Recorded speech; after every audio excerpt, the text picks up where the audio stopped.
The University of Calgary is dealing with a $40 million budget cut in provincial government funding.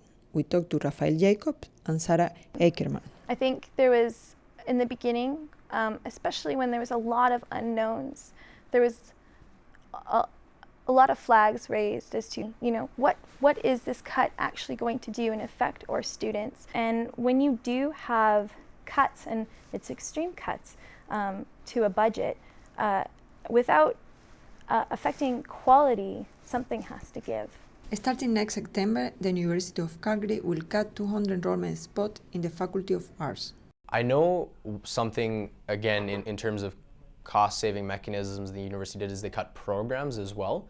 So they cut a lot of very small, very specific programs that generally had less than, I think it's 20 students enrolled in them.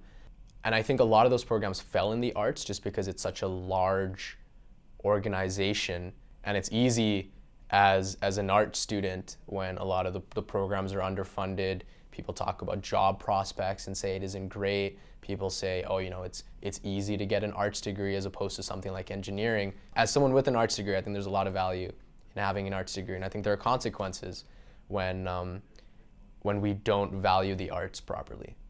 We had to make some of these cuts, which isn't great, but we're probably in one of the best positions in the province. Thankfully, current students haven't really felt the impact of these cuts, and I think that's a big reason for why we haven't seen a lot of student outrage and uproar and protest like you've seen at other campuses in Alberta. Of course, it's not to say that the university couldn't raise fees. It's something we're always watching for, that they couldn't raise tuition beyond the legal limit later this year as well. That's something we're always watching for, so we've got to make sure we're working, that we're keeping our ear to the ground and fighting for students and making sure students are aware of what's going on.